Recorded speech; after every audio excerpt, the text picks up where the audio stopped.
कुछ देर बैठिए, कुछ देर स्मरण करिए। हमारे यहां तो यहां तक कहा गया है कि किसी मुर्दे को अगर जलाया भी जाता है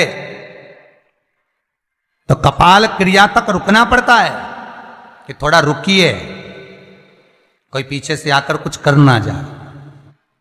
दीप जलाएं, थोड़ी देर रुकिए। और दीप का भी नियम है महाराज, दीप का भी नियम है। दिए में जो फूल बत्ती लगती है, गोल बत्ती लगती है, गोल वाली, ये बत्ती हमेशा कोई विष्णु भगवान की पूजन कर रहे हो, शिव जी की पूजन कर रहे हो, कोई अन्य देवता का अगर आप स्मरण कर रहे हो तो गोल बत्ती लगाई जाती है। भगवान के मंदिर में पूजन कर रहे हो तो गोल बत्ती लगाएं। लंबी बत्ती, लंबी वाली जो बत्ती होती है, लक्ष्मी की पूजन में, देवी पूजन में, जितनी भी माताओं की आप पूजन करोगे, जितनी भी देवियों का आप स्मरण करोगे, उसमें लंबी बत्ती का प्रमाण है। पितरों की पूजन में लंबी बत्ती का प्रमाण है। पितरों को कभी गोल बत्ती नहीं लगती। आप मटके के पास में, परिंडे के पास में, जल के पात्र के पास में कोई भी अगर दिया लगाएंगे तो वहां गोल बत्ती रखकर लगाएंगे तो घर में लक्ष्मी नहीं टिकेगी। कई लोग कहते हैं कि परिंडे के पास, मटके के पास में, पानी के स्रोत के पास में जहां जल भरते हैं, हंडा रखते हैं, टंकी रखते हैं, वहां पर मटके के पास बत्ती लगाओ, दिया लगाओ, पितर शांत रहेंगे। तो पितरों को शांत करो, मना नहीं है, पर दिया लगाने का नियम है कि पितरों को अगर आप दिया लगा रही हो मटके के पास, परिंडे के पास, या अमावस्या के दिन पितरों के लिए अगर दीप लगा रही हो तो गोल बत्ती अगर लगाओगी तो कार्य कभी सफल नहीं होगा। धन आएगा जाएगा, टिकेगा नहीं। इसलिए पितरों के लिए अगर दिया लगाना है, पूर्वजों के लिए दिया लगाना है, पितरों के लिए अगर दीप लगाना है तो लंबी बत्ती लगाइए, लंबी बत्ती। महाराज, लंबी बत्ती का प्रमाण हमारे यहां शास्त्र करते, गोल बत्ती का प्रमाण। और सुंदर चरित्र कहा, यदि आपके जीवन में बहुत ज्यादा लक्ष्मी से तकलीफ है, कष्ट बहुत ज्यादा है, या इसलिए शायद कहा जाता है कि भगवान को सर्वश्रेष्ठ कौन सा चंदन अच्छा लगता है। आपको पहले भी कथा में कहा, आगरा की कथा अगर किसी ने सुनी होगी तो उसमें वर्णन किया। भगवान को सर्वश्रेष्ठ चंदन कौन सा, भगवान को सर्वश्रेष्ठ चंदन कौन सा प्रिय है, वो कौन सा चंदन है जो भगवान विष्णु को लगाएं, राम को लगाएं, कृष्ण को लगाएं, वो कौन सा चंदन है जो श्री हरि को लगाया जाए। तो जीते जी भगवान विष्णु एक बार गले लगाते हैं, उसको कहते हैं हरि चंदन। कौन सा चंदन है? हरि चंदन। हरि चंदन बाजार में नहीं मिलेगा, हरि चंदन आपको बनाना पड़ेगा। कैसे बनाना है? तुलसी जब सूख जाए उसकी जड़ को निकाल लिया जाए, वो जड़ को पानी में धो लिया जाए, धोने के बाद उसको सिलबट्टे पर, पत्थर पर घिसा जाए और घिसकर उसमें थोड़ा सा कुंकू, रोली डालकर तैयार कर कर जो भगवान विष्णु के मस्तक पर, कृष्ण राम के मस्तक पर लगा देते हैं और उसकी एक बिंदी अपने हृदय पे लगा लेते हैं। जीते जी भगवान एक बार उसको गले लगाते ही हैं। हरि चंदन प्रियता। जैसे शिव महापुराण में रुद्र चंदन का भाव है, शिव महापुराण में रुद्र चंदन का प्रमाण दिया जाता है। अगर आपने लिंग पुराण पढ़ी हो तो उसका 5वां स्कंद अवश्य पढ़िएगा महाराज।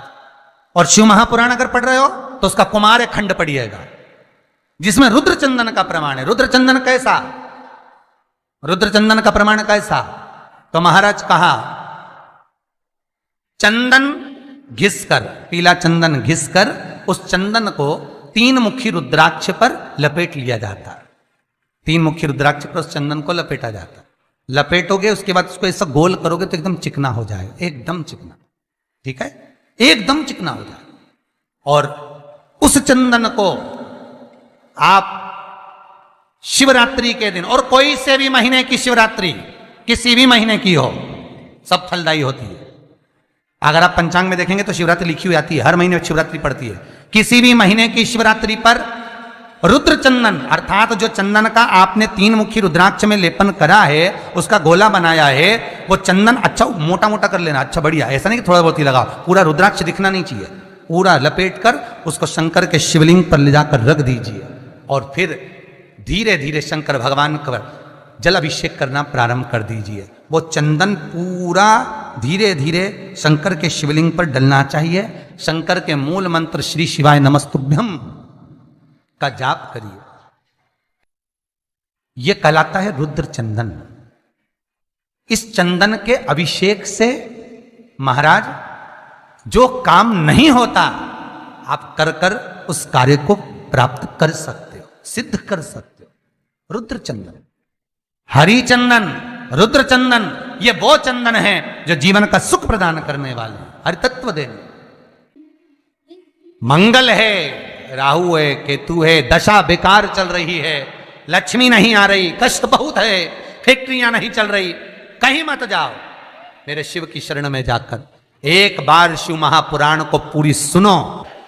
शास्त्र के हटकर कुछ नहीं बोलेंगे, जो शास्त्र सम्मत है, स्कंद पुराण में, विष्णु पुराण में, नर्मदा पुराण में, लिंग पुराण में, शिव महापुराण में, भविष्य पुराण में जितनी जितनी बातें लिखी होती है उसको छाट छाट कर लेकर आते हैं, आपको बता देते हैं कि आप ये कर लो, उससे फायदा मिल जाएगा। कोई ज्योतिषी नहीं, कोई कुछ नहीं, बस केवल भजन करो, शंकर का अनुमोदन करो और विश्वास रखो शंकर पर, तो किसी को 1 रुपया देने की जरूरत नहीं पड़ेगी। भजन करो, विश्वास शंकर पर रखना, जन्म मरण और परण वो देगा, सुख वो देगा, समृद्धि वो देगा। जिसके घर में बहु रिद्धि सिद्धि हो, जिसके घर में अमोद और प्रमोद पोते हो, जिसके घर में शुभ और लाभ दरवाजे पर बेटे बनकर विराजमान होते हो, जिसके घर में स्वयं अखंड सौभाग्य देने वाली पार्वती हो, जिसके घर में लक्ष्मी देने वाली लक्ष्मी बेलपत्र के पेड़ के नीचे झाड़ू लगाती हो, जो स्वयं सरस्वती को स्वर प्रदान करता है, वो शंकर है। जब सब कुछ उसके पास में है, कुबेर का खजाना वो चोर को दे देता है, जब सर्वस्वता उसके पास है, तो आप इधर उधर डोलते क्यों हो? क्यों डोलो? उस पर विश्वास रखो। वो शंभु, वो शंकर, वो त्रिकालदर्शी, वो कैलाशी, वो अविनाशी सुख देगा, आनंद देगा। पाने का तरीका केवल उसको रिझाओ। जो मंदिर आपसे दूर हो, जिस मंदिर में कोई नहीं जाता, जिस मंदिर में कोई दिया तक नहीं लगाता, उस मंदिर में तुम जाओ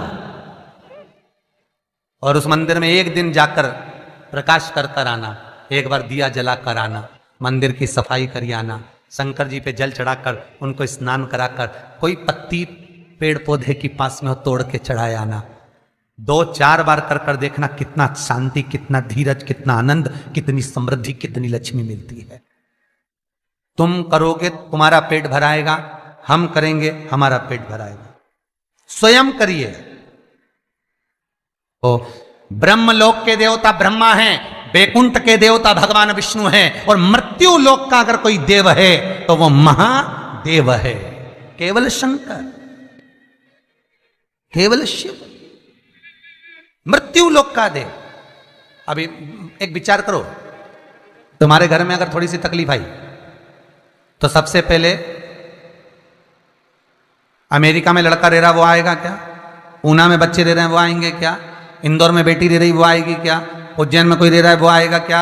सबसे पहले वो आएगा जो तुम्हारे घर के पास होगा या घर के करीब में होगा, बिल्कुल लगा हुआ होगा या घर में होगा। अब आप कहां रहते हो? जितने लोग कथा सुन रहे हैं सही बताना, कहां रहते हो? पृथ्वी पर, मृत्यु लोक में रहते हो। और पुकार किसको रहे हो? ब्रह्मलोक में। पुकार किसको रहे हो? वैकुंठ लोक में। पुकार किसको रहे हो? इंद्रलोक में। और जो घर के घर में रह रहा है, जो तुम्हारे पास में रह रहा है, जो मृत्यु लोक में रह रहा है,